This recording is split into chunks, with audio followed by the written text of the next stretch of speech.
प्यारे बच्चों नमस्कार। आज मैं आपको पढ़ाने रही हूँ सूरदास जी द्वारा रचित भ्रमर गीत सार के पदों की व्याख्या, और आशा करती हूँ कि आप लोग बहुत ध्यान से पढ़ेंगे, समझेंगे और फिर इसे नोट डाउन भी करेंगे। आरंभ करते हैं ये व्याख्या।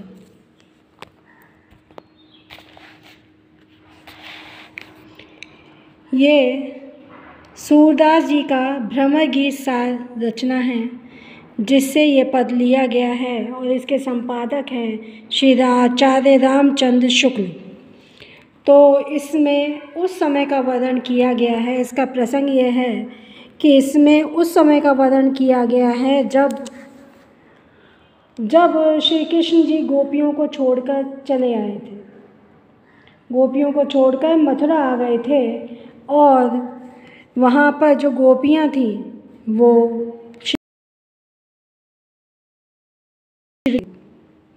बहुत व्याकुल हो रही थीं। तब कृष्ण अपने मित्र उद्धव से ये कहते हैं कि तुम वहाँ पर ब्रज में जाओ और गोपियों को समझाकर तब वापस आओ, जिससे गोपियाँ मेरे विरह में जो व्याकुल हो रही हैं, मेरे विरह की नदी में, तो वो उस से दुख की नदी से उबर जाए। तो देखते हैं कि उद्धव ये मत निश्चय जानो, कि श्री कृष्ण कह रहे हैं अपने मित्र उद्धव से। उद्धव कौन है? श्री कृष्ण के मित्र। तो कह रहे हैं हे उद्धव, ये मन निश्चय जानो, तुम अपने मन में ये निश्चय कर लो, ये बात निश्चित कर लो। क्या? कि मन क्रम वचन में तुम्हें पठावत व्रज को तुरंत पलानो। कि मन कर्म और वचन, मन क्रम वच माने वचन, क्रम माने कर्म, मन कर्म और वचन से मैं तुम्हें ये बात बता रहा हूँ, पठावत माने सिखा रहा हूँ, कि तुम तुरंत ब्रज को पलानो माने प्रस्थान करो। ब्रज को क्या करो? तुरंत प्रस्थान करो, ब्रज को जाओ।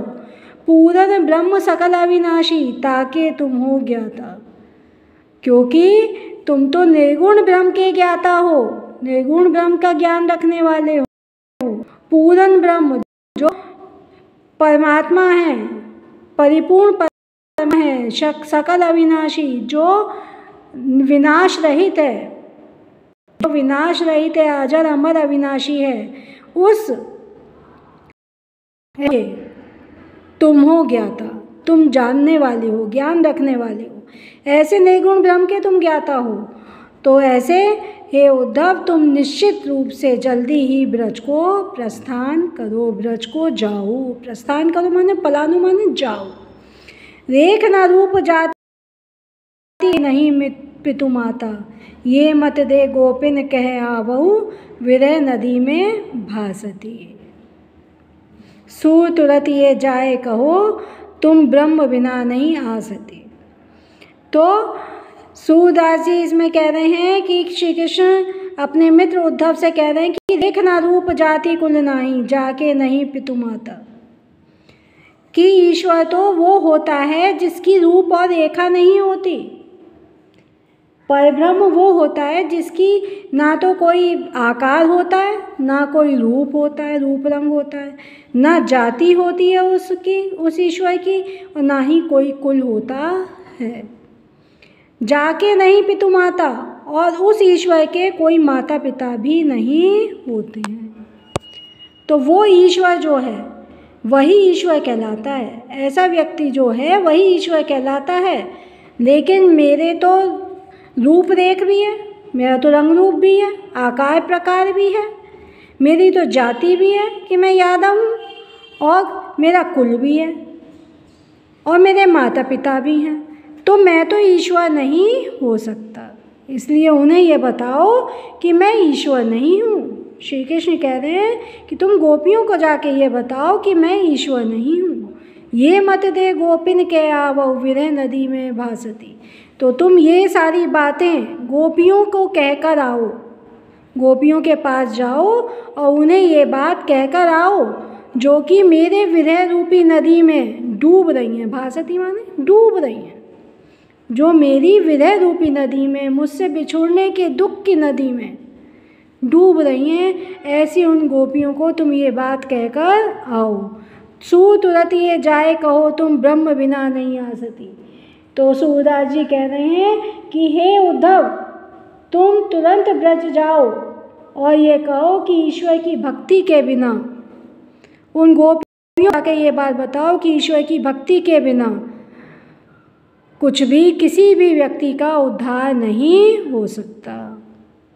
किसी भी व्यक्ति का उद्धार नहीं हो सकता।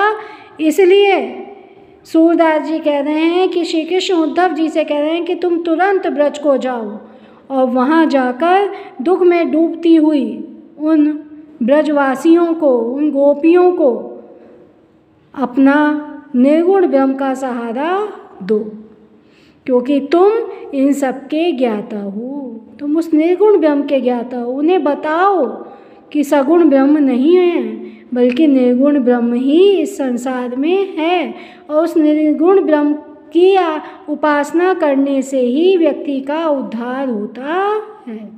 तो ये सब बातें जो हैं वो श्री कृष्ण अपने मित्र उद्धव से ब्रज की गोपियों के लिए कहलवाना चाह रहे हैं, और ये चाहते हैं कि उद्धव शीघ्र ही उद्धव ब्रज को जाएं और ये गोपियों को वहाँ जाकर समझाएं। तो इस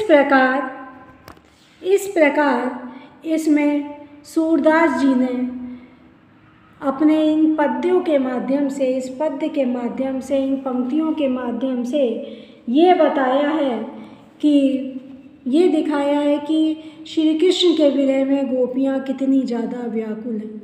वो पछाड़ खा कर दुख की नदी में डूबी जा रही हैं। उन्होंने जब से श्री कृष्ण गए हैं, उन्होंने कुछ भी ना खाया है, ना एक बूंद भी पानी पिया है।